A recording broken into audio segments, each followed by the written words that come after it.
হালিশহরে তৃণমূল নেতাকে লক্ষ্য করে ডিম ছুঁড়ে বিক্ষোভ। হালিশহর পুরসভার প্রাক্তন তৃণমূল পুরপ্রধানকে লক্ষ্য করে এভাবেই ডিম ছোড়া হলো। ডিম ছোড়া হলো প্রাক্তন তৃণমূল পুরপ্রধানের ভাই পাপন ঘোষকে লক্ষ্য করেও।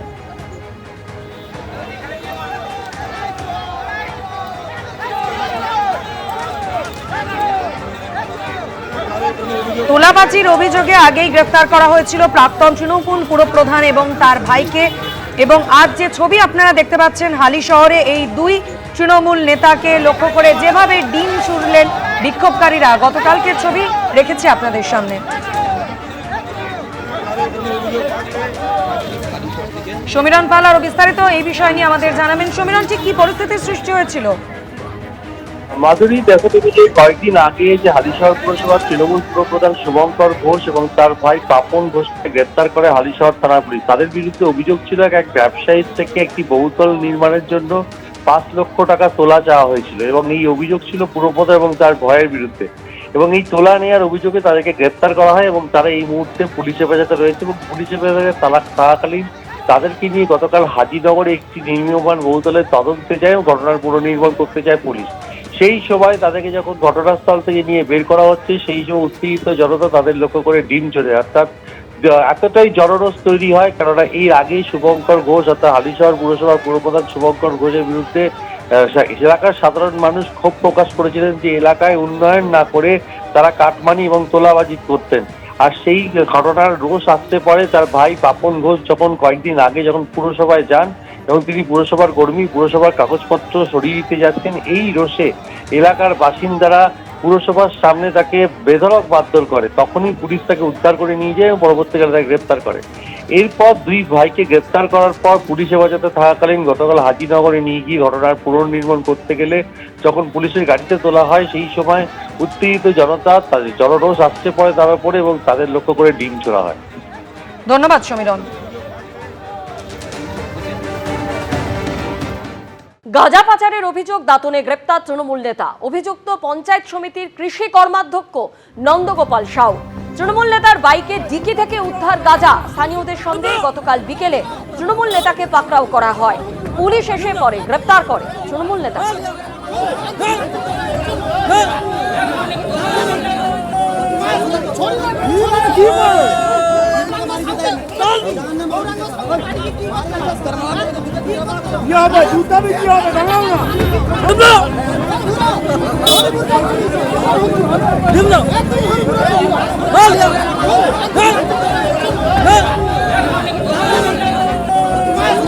টেলিফোনে আমাদের অমিত জানা আমাদের সঙ্গে রয়েছেন। অমিত, যার বিরুদ্ধে অভিযোগ উঠেছে তিনি পঞ্চায়েত সমিতির কৃষি কর্মাধ্যক্ষ নন্দগোপাল সাউ, যাকে ইতিমধ্যেই গ্রেপ্তার করেছে পুলিশ। ঠিক কি অভিযোগ, পুলিশ সূত্রে কি জানতে পারছো? দেখো স্বর্ণালী, তোমাকে বলে রাখি, দাঁতন 2 ব্লকের যে কৃষি কর্মাধ্যক্ষ নন্দগোপাল সাউ, তিনি দীর্ঘদিন ধরে এলাকায় দাপুটে তৃণমূল নেতা হিসেবে পরিচিত এবং 2021-এর পর থেকে তিনি এলাকা জুড়ে কৃষ্ণপুর এলাকায় এবং হরিপুর অঞ্চল জুড়ে কিন্তু তিনি এলাকায় সন্ত্রাস চালিয়েছেন এবং বেশ কয়েকটি মারধরেরও ঘটনা ঘটেছে এবং বিজেপি কর্মী সমর্থকদের উপর জুলুমবাজিও করেছেন। এমনটাই কিন্তু অভিযোগ, তোলাবাজি থেকে সমস্ত কিছু অভিযোগ ছিল তার বিরুদ্ধে। এবং গতকাল যখন তিনি কৃষ্ণপুর এলাকা দিয়ে যাচ্ছিলেন তখন কয়েকজন মানুষ তাকে ঘিরে ধরেন। তারপর পুলিশে খবর দেওয়া হয়, ওই তৃণমূল নেতাকে দিয়ে পুলিশের হাতে তুলে দেওয়া হয়। তারপর পুলিশ যেটা দেখতে পান যে তার বাইকের পেছনের ডিগি থেকে বেশ কিছু পরিমাণ গাঁজা উদ্ধার হয়েছে। আনুমানিক প্রায় 1 কেজির মতো কাছাকাছি গাঁজা উদ্ধার হয়েছে। এবং যেটা অভিযোগ যে এই নন্দগোপাল সাউ তিনি কিন্তু বেশ কিছু এলাকায় সন্ত্রাস চালিয়েছেন ভোট পরবর্তী হিংসায় 2021 সালের পরে, এবং সেই সন্ত্রাসের শিকার হয়েছিলেন তৎকালীন সময় যারা বিজেপি কর্মী সমর্থক। সেই অভিযোগ কিন্তু তার উপর বারে বারে কিন্তু লিখিত অভিযোগ দায়ের করা হলো। তৎকালীন সময় তার বিরুদ্ধে কোনো উপযুক্ত ব্যবস্থা নেওয়া হয়নি, এমনটাই কিন্তু অভিযোগ বারে বারে সামনে উঠে আসছে। এবং গতকাল তাকে পুলিশের হাতে তুলে দেওয়া হয় এবং দেখতে পেলাম যে জনরোষ তার উপর কিন্তু আছড়ে পড়ে তাকে দড়ি দিয়ে বেঁধে রাখা হয় এলাকায়।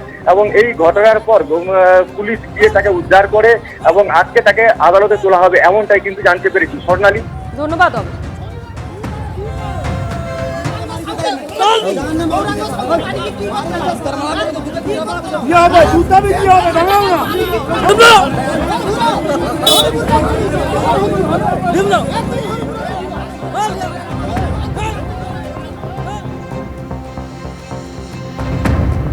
মুখ্যমন্ত্রীর আশ্বাসের পরেই কালীগঞ্জ কাণ্ডেও অ্যাকশন শুরু। ফের বার্তা দিলেন মুখ্যমন্ত্রী। মুখ্যমন্ত্রীর আশ্বাসের পরেই তামান্না খুনে দুদিনে গ্রেফতার 12 জন। তামান্না ন্যায় বিচার আমাদের অগ্রাধিকার, প্রতিশ্রুতি পূরণ করছি। অপরাধ অপরাধী, নিরপেক্ষ এবং দ্রুত অ্যাকশন নেওয়া হবে। ধৃতদের তালিকা দিয়ে কালীগঞ্জ কাণ্ডে কড়া বার্তা মুখ্যমন্ত্রীর। গতকালই তামান্নার বাড়িতে যান বিশেষ সরকারি আইনজীবী।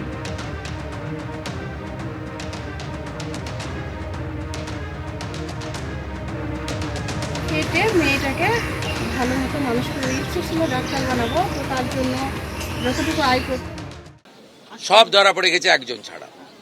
পলিটিক্যাল কারণে ধরা হতো না, ভোট ব্যাংকের জন্য ধরা হতো না, ধর্ম সম্প্রদায় দেখে ধরা হতো না।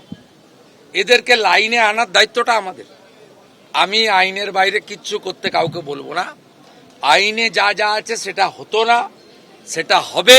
সেটা হলেই পরবর্তীকালে এই ধরনের জঘন্য কাজ করার ক্ষেত্রে 5 বার ভাবতে হবে। প্রথমে বলবো যে মুখ্যমন্ত্রীকে অসংখ্য ধন্যবাদ। উনি আমাকে সময় দিয়েছে, আমার কথা শুনে প্রত্যেকটা ক্রিমিনালকে অ্যারেস্ট করছে। আমি যে পিপি চেয়েছি সেই পিপি দিয়েছে। গতকালই মুখ্যমন্ত্রী শুভেন্দু অধিকারী বলেছিলেন অপরাধী পাতালে থাকলেও তাকে পাতাল থেকে খুঁজে বের করে গ্রেপ্তার করা হবে। আর এই মুখ্যমন্ত্রীর কড়া বার্তার পরেই বাগনানে বিজেপি কর্মী খুনে একজনকে গ্রেপ্তার করা হয়েছে। তার নাম শেখ সৈফুদ্দিন। জেলা পুলিশকে সঙ্গে নিয়ে শ্যামপুরে অভিযুক্তকে গ্রেপ্তার করলো সিআইডি। আমাদের প্রতিনিধি বিটন চক্রবর্তী এই মুহূর্তে টেলিফোনে আমাদের সঙ্গে রয়েছেন। বিটন, কি জানতে পারছো? দেখো, যেটা জানা গেছে সেটা হচ্ছে যে জেলা পুলিশ এবং সিআইডির যে যৌথ অভিযান, সেই যৌথ অভিযানের ফলেই কিন্তু শেখ সৈফুদ্দিন নামে এক ব্যক্তিকে গ্রেপ্তার করা হয়েছে, যার বিরুদ্ধে অভিযোগ যে গত 17 জুন এই যে বাগনানের যে ব্যাটরা এলাকা রয়েছে সেখানে যে তোমার প্রশান্ত দে নামে এক বিজেপি কর্মী নৃশংসভাবে তাকে খুন করা হয়। সেই ঘটনাতে কিন্তু তাকে গ্রেপ্তার করা হয়েছে হাওড়া শ্যামপুর এলাকা থেকে। এবং তুমি জানো যে গতকালই রাজ্যের মুখ্যমন্ত্রী শুভেন্দু অধিকারী প্রশান্ত দের বাড়িতে যান এবং পরিবারের পাশে থাকার আশ্বাস দেন। পাশাপাশি তিনি কিন্তু বাগনান থানাতেও যান, সেখানে পুলিশ প্রশাসনের আধিকারিকদের সঙ্গে, সিআইডির আধিকারিকদের সঙ্গে তিনি কথাবার্তাও বলেন। এবং তারপর এই বাগনান থানার সামনেই কিন্তু তিনি সাংবাদিকদেরকে পরিষ্কারভাবে জানিয়ে দিয়েছিলেন এবং তার সরকার যে জিরো টলারেন্স নীতিতে অভ্যস্ত এবং তিনি যেরকম ভাবে বার্তা দিয়েছেন যে কোনো বিষয়ে কোনো অপরাধীরা কোনো বিষয় কিন্তু ছাড়া পাবে না, সেটাই কিন্তু কার্যত দেখা গেল। এবং কার্যত তার কড়া হুঁশিয়ারি পরে কিন্তু দেখা গেল এই শেখ সৈফুদ্দিন, যার নাম কিন্তু এফআইআর 43 নম্বর ক্রমিক সংখ্যাতে রয়েছে, তাকে কিন্তু গ্রেপ্তার করা হয়েছে।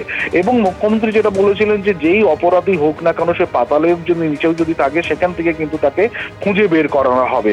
এবং তারপরেই কিন্তু দেখা গেল যে সিআইডি এবং জেলা পুলিশের যে যৌথ উদ্যোগে যে অভিযান চালানো হয় এবং সেখান থেকেই কিন্তু এই শ্যামপুর এলাকা থেকে শেখ সৈফুদ্দিন তাকে কিন্তু গ্রেপ্তার করা হয়েছে। এবং তুমি জানো এর আগে 10 জন গ্রেপ্তার হয়েছিল এবং এই সৈফুদ্দিনকে নিয়ে 11 জন, এখনো কিন্তু 40 জন অধরা রয়েছে। বিটন, তুমি আমাদের সঙ্গে থাকো। গতকালই আপনারা জানেন যে এই বাগনানে মৃত বিজেপি কর্মীর বাড়িতে যান মুখ্যমন্ত্রী শুভেন্দু অধিকারী এবং সেখান থেকে কড়া বার্তা দিয়ে তিনি ঠিক কি বলেছিলেন শোনাবো আপনাদের। এর আগে এই ধরনের অনেক ঘটনাতে বিচার পাইনি বলে আজকে এই আস্ফালন হয়েছে। 2021 সালে পোস্টপোল ভায়োলেন্সে এই এলাকায় প্রচুর এই ধরনের ভুরি ভুরি অভিযোগ আছে। এগুলোতে পানিশমেন্ট হয়নি বলে প্রকাশ্যে বুক ফুলিয়ে গুন্ডারা, খুনিরা, অত্যাচারীরা ঘুরে বেড়াচ্ছে বলে এদের সাহস বেড়েছে। শাসকের আইন উঠে গেছে এই রাজ্যে, এখন আইনের শাসন প্রতিষ্ঠা হয়েছে। এটা প্রতিষ্ঠা করার দায়িত্ব আমার। এর আগে পুলিশ মন্ত্রী, মুখ্যমন্ত্রী আমার জানা নেই তারা ভিকটিমের বাড়িতে এসে কেস মনিটরিং করার কোনো ইতিহাস আপনাদের চোখেও পড়েনি। আমি তাদেরকে নির্দেশ দিয়েছি বাকি 41 জন যেখানেই থাকুক, পাতালের ভিতরে থাকলেও খুঁড়ে বের করে অ্যারেস্ট করতে হবে। আজকে আমি সিএম রিলিফ ফান্ড থেকে আরও 5 লাখ টাকা দিলাম এবং ওনার যে মেয়ে রয়েছে, বড় মেয়ে 22 বছর বয়স, তাকে আমরা একটি জব দিলাম। যে খবরের দিকে নজর রেখেছি আমরা, গত 17 জুন দুষ্কৃতীদের হাতে খুন হন বিজেপি কর্মী প্রশান্ত দে। একটি অনুষ্ঠান থেকে ফিরছিলেন বিজেপি কর্মী প্রশান্ত দে সহ কয়েকজন বিজেপি কর্মী। সেই সময় আচমকা রাস্তা ঘিরে ধরে তাদের উপর হামলা চালানো হয়। তৃণমূল পরিচালিত পঞ্চায়েতের উপপ্রধানের দলবলের বিরুদ্ধে অভিযোগ তোলা হয়। সেই ঘটনায় গতকাল এই নিহত বিজেপি কর্মীর বাড়িতে গিয়ে পরিবারের সদস্যদের সঙ্গে কথা বলেন মুখ্যমন্ত্রী শুভেন্দু অধিকারী। কড়া বার্তা দিয়েছিলেন তিনি, আর তারপরই গ্রেফতারের সংখ্যা এই ঘটনায় বেড়ে দাঁড়ালো 11। আরও একবার কথা বলে নেব, আমাদের সঙ্গে রয়েছেন প্রতিনিধি বিটন চক্রবর্তী। বিটন, একদিকে গ্রেফতারি সংখ্যা, তদন্ত প্রক্রিয়া কোন পর্যায়ে রয়েছে সেটা যেমন জানতে চাইব, পাশাপাশি গতকাল মুখ্যমন্ত্রীর সঙ্গে এই নিহত বিজেপি কর্মীর পরিবারের সদস্যদের কি কথা হয়? দেখো বন্ধুরা, তোমাকে জানিয়ে রাখি যে গতকাল কিন্তু রাজ্যের মুখ্যমন্ত্রী শুভেন্দু অধিকারী এই পরিবারের সঙ্গে, প্রশান্তদের পরিবারের সঙ্গে কথাবার্তা বলেন এবং তার স্ত্রী এবং তার যে দুই মেয়ে রয়েছেন এবং তার ছেলে এবং অন্যান্য আত্মীয় স্বজন প্রত্যেকের সঙ্গে কিন্তু তিনি সেখানে কথাবার্তা বলেন। এবং শুভেন্দু অধিকারী রাজ্যের মুখ্যমন্ত্রী যেই পরিবারের পাশে রয়েছেন তিনি গতকালই সেই বার্তা দিয়েছিলেন এবং প্রশান্তদের পরিবারের সদস্যরাও যেরকম ভাবে জানিয়েছেন যে মুখ্যমন্ত্রীর প্রতি তারা আস্থাশীল রয়েছেন এবং মুখ্যমন্ত্রী সবসময় তাদের পাশে থাকবেন বলে অন্তত এমনটাই জানিয়েছেন। এবং গতকালই প্রশান্তদের যে যিনি ছোট মেয়ে রয়েছেন তিনি কিন্তু আমাদের সামনে জানিয়েছিলেন যে বাকি অভিযুক্তরা না ধরা পড়ার ফলে কিন্তু তারা রীতিমতো আতঙ্কে রয়েছেন এবং সেই বিষয়টা তারা মুখ্যমন্ত্রীকে জানিয়েছেন। মুখ্যমন্ত্রী তাদেরকে আশ্বাস দিয়েছেন যে আতঙ্কিত হওয়ার কোনো দরকার নেই, পুলিশ প্রশাসন সর্বদা এই পরিবারের সঙ্গে রয়েছে। এবং তারপরেই কিন্তু শুভেন্দু অধিকারী রাজ্যের মুখ্যমন্ত্রী তিনি এই পরিবার থেকে বেরিয়ে এসে বাগনান থানাতে আসেন এবং বাগনান থানাতে সেখানে কিন্তু একপ্রস্থ পুলিশ প্রশাসনের আধিকারিকদের সঙ্গে বৈঠক করেন এবং কার্যত কড়া হুঁশিয়ারি তিনি দিয়েছেন। এবং তার যেটা বক্তব্য যে এই ঘটনার সঙ্গে যারাই অভিযুক্তরা রয়েছেন কিন্তু প্রত্যেকেই ধরা পড়বে এবং সেই অনুযায়ী আমরা যেটা দেখতে পেলাম যে শেখ সৈফুদ্দিন যিনি অন্যতম অভিযুক্ত এই ঘটনাতে, তাকে কিন্তু সিআইডি এবং জেলা পুলিশের তরফ থেকে যে যৌথ অভিযান চালানো হয় সেখানে কিন্তু শ্যামপুর এলাকা থেকে গ্রেপ্তার করা হয়েছে। এবং জেলা পুলিশ সূত্রে আমরা যেটা জানতে পেরেছি যে এই ঘটনার যে তারা তদন্ত প্রক্রিয়া তারা এগিয়ে নিয়ে যাচ্ছেন এবং প্রত্যেকটা অপরাধী ধরা পড়বে অন্তত এমনটাই তারা জানাচ্ছেন এবং তারা যেখানেই থাকুক না কেন তাদেরকে খুঁজে বের করে তারা ধরা পড়বেন। এবং শুভেন্দু অধিকারী যেটা দাবিও করেছিলেন যে দ্রুত যাতে শাস্তির ব্যবস্থা করা হয় সেই বিষয়টা প্রশাসনের দিক থেকে এবং আইনগত দিক থেকেও তারা কিন্তু দেখবেন। ধন্যবাদ বিটন।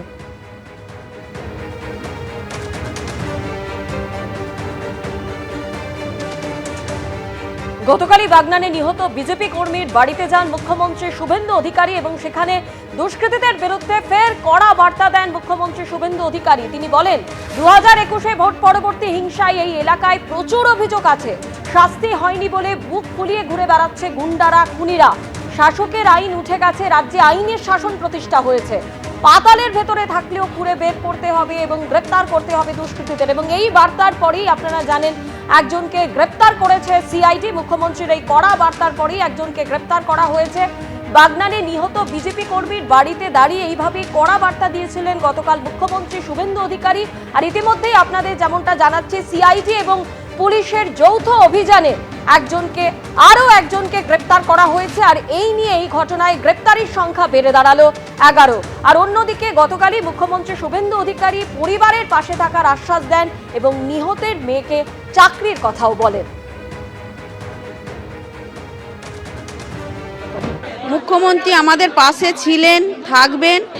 বড় মেয়েকে অস্থায়ীভাবে চাকরি দেওয়ার ভিডিওতে হ্যাঁ চাকরি জয়েন করতে বলেছেন। কোথায় সেটা? ভিডিও। অবশ্যই আতঙ্কে রয়েছে, যতক্ষণ না এরকম নৃশংস খুনিরা ধরা পড়ছে, যতক্ষণ না তাদের সঠিকভাবে বিচার হচ্ছে ততক্ষণ পর্যন্ত তো কোনো মানুষ শান্তিতে থাকতে পারে না।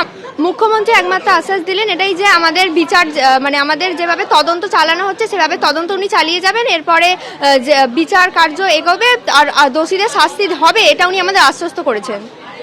অবশ্যই আশাবাদী। তারাতলায় গোডাউন বিপর্যয়ের ৫ম দিন, মৃতের সংখ্যা 16। এসএসকেএমে চিকিৎসাধীন 12 জন। এখনো চলছে ধ্বংসস্তূপে উদ্ধার কাজ। ধ্বংসস্তূপে উদ্ধারে সেনা, এনডিআরএফ, পুলিশের সঙ্গে সামিল রেলও।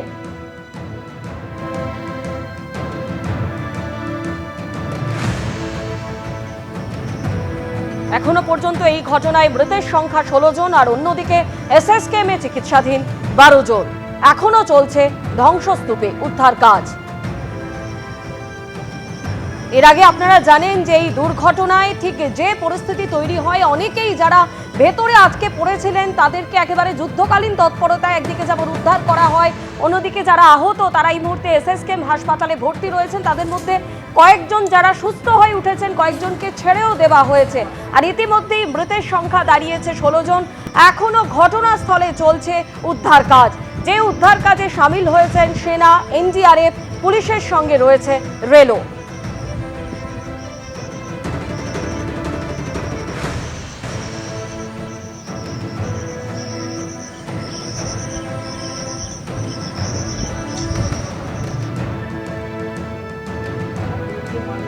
হুড়মুড় করে ঠিক যেদিন এই তারাতলায় গোডাউন বিপর্যয় ঘটে, অর্থাৎ দোহাট শেড একেবারে ভেঙে পড়ে, সেদিনই কিন্তু এই নির্মাণ কাজ নিয়ে একাধিক প্রশ্ন উঠেছিল। আর ইতিমধ্যেই আপনারা জানেন যে এই ঘটনায় অনেককেই গ্রেপ্তার করা হয়েছে। তার মধ্যে অন্যতম প্রাক্তন মেয়র ফিরহাদ হাকিমের ওএসডি কালীচরণ বন্দ্যোপাধ্যায়, যাকে মুখ্যমন্ত্রীর হুঁশিয়ারির পরেই কিন্তু গ্রেপ্তার করা হয়েছিল। তাকে ইতিমধ্যেই 4 জুলাই পর্যন্ত পুলিশ হেফাজতের নির্দেশ দিয়েছে আদালত। আর এদিকে আপনারা জানেন যে উদ্ধার কাজ, ঘটনাস্থলে যে ছবি আপনাদের দেখাচ্ছি, যে আজ 5ম দিনেও কিন্তু একইভাবে উদ্ধার কাজ সেখানে চলছে। ইতিমধ্যেই যারা সুস্থ হয়ে উঠেছিলেন এসএসকেএমে, যারা চিকিৎসাধীন ছিলেন আহত হয়ে, তাদের মধ্যে যেমন কয়েকজনকে ছেড়ে দেওয়া হয়েছে, আবার 12 জন এই মুহূর্তে এসএসকেএমে তারা চিকিৎসাধীন। আর অন্যদিকে মৃতের সংখ্যা দাঁড়িয়েছে 16 জন।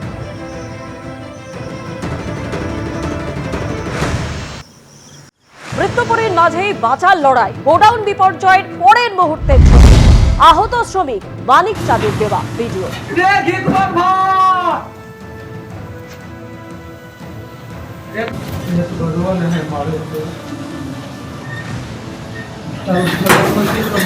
सोही भैया को उपाय दे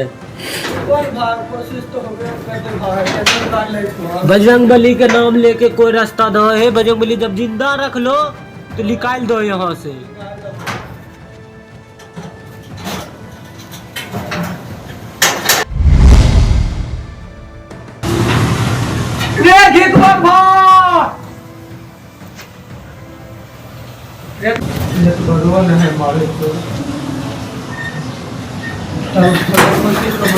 সোহি ভैया এবিপি আনন্দ, এগিয়ে থাকে, এগিয়ে রাখে।